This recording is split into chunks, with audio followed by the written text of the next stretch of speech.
Bonjour à tous, j'ai le plaisir d'accueillir à l'occasion de notre événement de rentrée 2026, Justine et Clément de BNP Paribas. Donc Justine, est-ce que tu peux te présenter et nous dire ce que tu fais chez BNP Paribas? Oui, bonjour Vincent et merci de m'avoir invité. Je suis donc Justine Allégret et je suis directrice de programme chez BNP Paribas au sein de la direction Finance et Stratégie. Merci Justine. Et Clément, quel est ton Bonjour rôle? Vincent, merci également pour l'invitation. Moi, je m'occupe également du programme duquel nous avons parlé pour la partie ITG de BNP D'accord, Paribas. la partie informatique. Exactement. Donc ce projet, gros projet sur lequel on a déjà pas mal travaillé ensemble, mais est-ce que vous pouvez nous expliquer en fait ce qui a déclenché la genèse un petit peu de ce projet et qui fait que vous avez lancé cette initiative?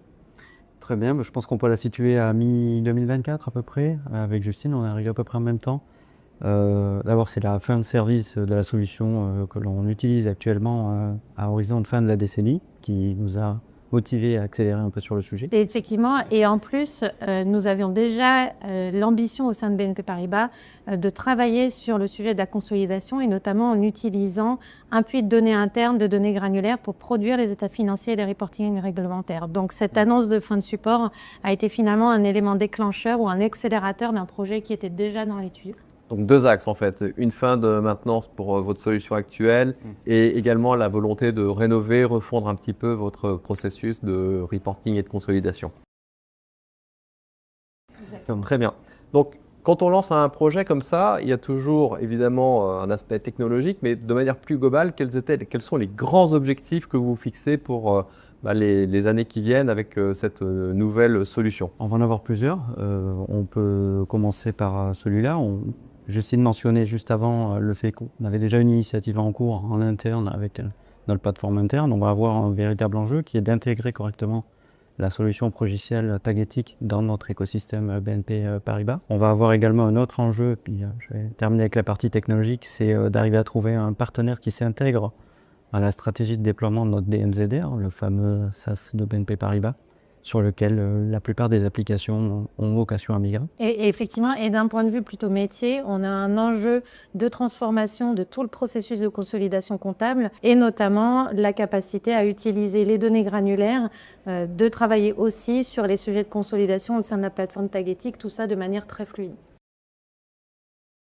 Alors, en fait, BNP, on a déjà une longue histoire, si je puis me permettre, puisque en fait, BNP Paribas a fait le choix de Tagetik sur la partie consolidation de gestion et prévisionnelle depuis 2018. Alors, ce projet qu'on a déjà réalisé ensemble, comment il a un petit peu influé sur votre décision pour Tagetik sur ce volet consolidation statutaire? Alors, je vais peut-être commencer Ouais. du coup cette fois-ci sur la partie plutôt fonctionnelle. Je pense que du coup Tagetik a démontré sa capacité à s'intégrer dans un modèle international diversifié comme peut l'être celui de BNP Paribas, donc avec des spécificités, des complexités un peu techniques et notamment sur l'aspect consolidation. Et donc c'était important pour nous d'avoir une plateforme qui était capable de supporter toute cette diversité et cette complexité. D'accord. J'en profite pour ajouter aussi ce point-là, qui était un point important, qui explique aussi que la phase de sélection a été assez longue. C'est que, indépendamment du partenariat qui était déjà existant, on a vraiment mis un point d'honneur avec Justine à évaluer la solution sur le périmètre de la consolidation. Donc le point, c'est qu'indépendamment du partenariat existant, on a vraiment voulu regarder si la solution Tagetik répondait concrètement aux besoins et pas simplement utiliser de la facilité de dire je déploie des fonctionnalités de fonctionnalités supplémentaires dans le produit. Alors ça, c'est intéressant. Donc finalement, quels ont été vos critères de décision et qui ont conduit au choix de Tagetik sur ce volet consolidation statutaire, tant sur les sujets fonctionnels que techniques? Alors, je pense qu'on l'a dit, du coup, notre architecture est peut-être un peu Très spécifique. spécifique, exactement. Très spécifique, c'était important pour nous d'avoir une solution qui sache s'intégrer à la fois dans un écosystème technique, mais aussi dans un processus qui s'appuierait sur plusieurs solutions.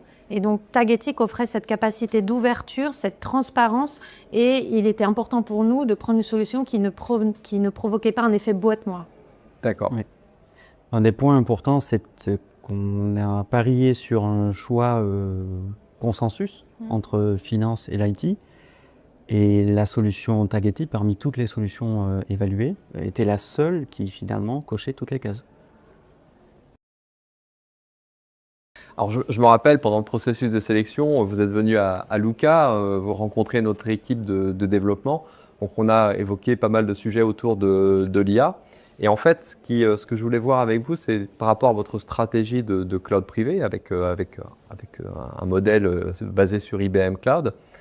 Comment vous avez projeté finalement votre projet avec ce qui étaient ses priorités d'aujourd'hui et de demain, mais également comment, par rapport à ce qu'on vous a montré à Luca, concernant l'IA, comment ça s'est intégré avec vos objectifs fonctionnels et technologiques?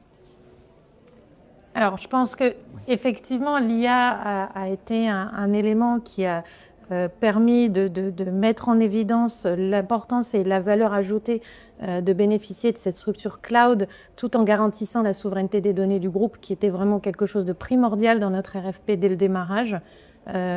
Néanmoins, ce qu'on cherchait aussi à trouver, c'était une façon, et je pense que Clément en parlera mieux que moi, mais d'administrer de manière très fluide cette solution et de bénéficier des dernières nouveautés, IA et aussi les nouveautés sur le cœur conso qui étaient importantes pour nous, sans pour autant être enfermé dans un modèle traditionnel.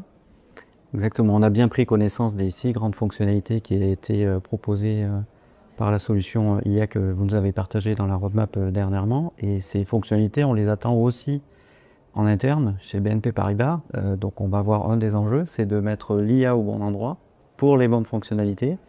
Et je n'ai pas véritablement de doute sur le fait qu'à terme, avant la mise en service, on ait défini un scénario d'utilisation de l'IA taguétique. Donc ça, c'est super intéressant. Alors après, sur ce projet, on a déjà évoqué un petit peu son périmètre fonctionnel, mais au-delà de son périmètre, quelles sont les grandes étapes de ce projet, hein? C'est un projet qui va durer plusieurs mois, pour ne pas dire plusieurs années. Comment vous pouvez nous décrire à la fois sur l'aspect métier, mais également sur l'aspect technologique, quelles sont les grandes étapes, les grands jalons de ce projet? Alors, si on revient un petit peu en arrière, effectivement, comme disait Clément, le projet il a déjà commencé en 2024. Les premières étapes ont été consacrées à la fiabilisation de nos données granulaires. Comme on disait, on veut s'en servir, c'est un élément clé de notre projet. Et aussi à cette phase de choix d'outils. Quand bien même on a une partie des fonctionnalités qui seront portées par les développements internes, ce moteur de conso, cet outil de consolidation et toutes les fonctionnalités qui vont avec occupe une place très importante dans notre processus cible. Donc toute cette phase-là est maintenant passée et maintenant derrière nous. On amorce une phase d'implémentation qui va aller tambour battant jusqu'à fin 2027. S'en suivra une phase de change, d'accompagnement au changement de tous nos utilisateurs. On a à peu près 2000 utilisateurs partout dans le monde qu'il faut qu'on accompagne. On a dit le processus va beaucoup changer dans cette méthode de consolidation. Et puis, des reprises d'historique en 2028 pour aboutir à une mise en service sur l'arrêté du Q1 2029. Alors, si je ne m'abuse, vous avez également dans ce plan projet l'objectif d'adresser les besoins parfois spécifiques de certaines de vos activités. Donc, comment vous allez intégrer ça dans le projet ? Alors effectivement, on a un cœur de projet qui est très orienté sur les besoins de reporting du groupe. On a effectivement des spécificités avec la partie assurantielle du groupe et donc on travaille main dans la main avec eux. Ils ont un projet qui s'aligne quasiment complètement sur nos jalons avec cette volonté du coup de travailler sur une solution qui serait la plus mutualisée possible tout en conservant l'autonomie qui est nécessaire pour l'ensemble des utilisateurs. Bien. Alors après, sur la partie technologique, parce que là, on a vraiment les grands jalons sur la partie métier, il y a également le projet et puis ensuite comment l'application va tourner. Donc ça s'anticipe dès le départ. Tu peux nous en dire quelques mots? Oui, quelques mots.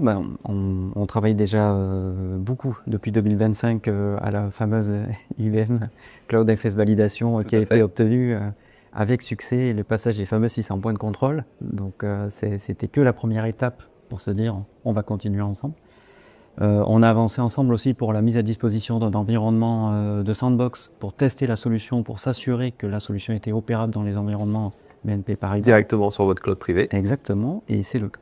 Donc on va pouvoir avancer maintenant sur l'étape suivante qui est l'intégration. Et un des points, c'est une particularité qui nous tenait à cœur, on a beaucoup échangé sur le sujet. On a choisi un des partenaires que vous nous avez recommandé pour avancer sur l'étape d'intégration qui va se dérouler sur les prochaines années. Et un autre point que vous connaissez bien, on a tenu assez fermement à ce que le rôle de design et authority soit toujours assuré par Tagetik tout au long de la phase projet avec un accompagnement en continu pour être sûr qu'on respecte les bonnes pratiques d'implémentation du produit et on a une utilisation optimale du produit. Effectivement, toute l'assurance qualité qu'on va fournir aux équipes BNP et aux partenaires que vous avez retenus sur ce projet.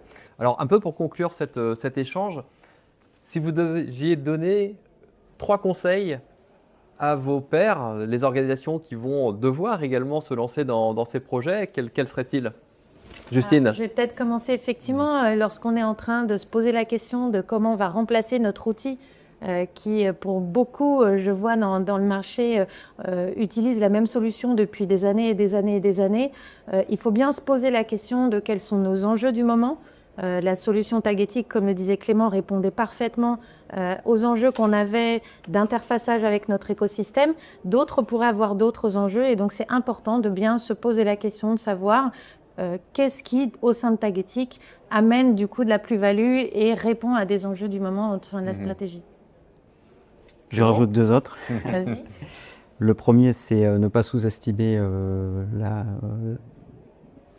l'importance du projet. On a tous une deadline commune de sortie du produit actuel. On trouve déjà que c'est assez court le timing qu'on s'est fixé chez BNP Paribas et on n'est pas les derniers à partir.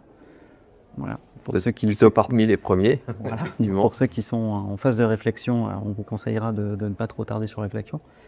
Et le deuxième point, je l'évoquais également, c'est on a pris vraiment le temps de définir les critères d'évaluation des solutions.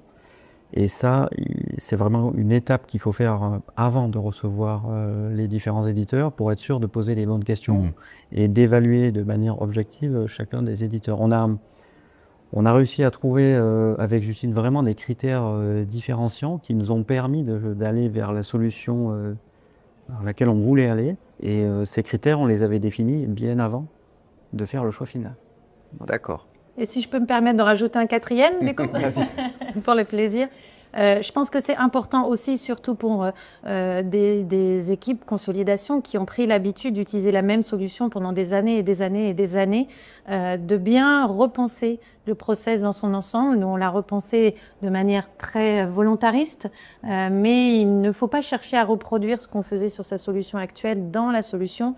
On l'a bien vu, Tagetik amène énormément d'innovation, énormément de capacités, et donc bien repenser comment on cherche à appliquer son métier de consolideur et comment du coup la solution peut permettre de le faire, peut-être différemment, mais en tout cas en tirant le meilleur profit de la solution.